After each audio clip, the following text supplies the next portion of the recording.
بسم اللہ الرحمن الرحیم۔ حضرت ابراہیم علیہ السلام اور مجوسی کا واقعہ۔ ناظرین کرام، حضرت ابراہیم علیہ السلام کی عادت مبارکہ تھی کہ رات کا کھانا کبھی اکیلے نہیں کھاتے تھے، کسی نہ کسی کو ضرور مدعو فرماتے تھے۔ ایک رات آپ علیہ السلام حسب عادت کسی کا انتظار کر رہے تھے کہ دروازے پر دستک ہوئی۔ جیسے ہی آپ علیہ السلام نے دروازہ کھولا تو یہ دیکھ کر حیران رہ گئے کہ وہاں ایک 70 سال کا بوڑھا آدمی کھڑا تھا۔ اس نے کہا، برائے مہربانی مجھے کچھ کھانے کو دے دو۔ حضرت ابراہیم علیہ السلام نے خوش ہو کر فرمایا، مرحبا مرحبا۔ اس بوڑھے آدمی کے ہاتھ دلوائے اور اس کے سامنے کھانا رکھا اور کہا، بسم اللہ کیجئے۔ بوڑھا آدمی بولا، میں بسم اللہ نہیں پڑھوں گا کیونکہ میں مجوسی ہوں۔ حضرت ابراہیم علیہ السلام نے غصے میں آ کر کہا، کھڑے ہو جاؤ، میں مجوسی کے ساتھ کھانا کھانا پسند نہیں کرتا۔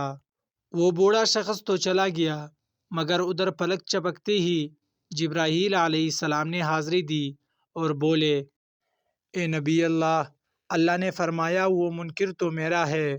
میں نے 70 سال میں کبھی بھی اس کا رزق نہیں روکا۔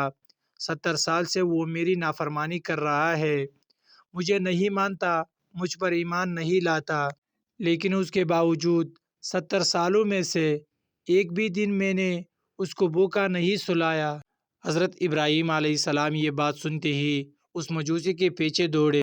تھوڑی دور گئے تھے، وہ مل گیا۔ آپ علیہ السلام نے فرمایا، اے اللہ کے بندے، مجھے معاف کر دو اور میرے ساتھ چل کر کھانا کھا لو۔ آپ کی وجہ سے میرا اللہ مجھ سے ناراض ہو گیا ہے۔ مجوسی بولا، اللہ کون؟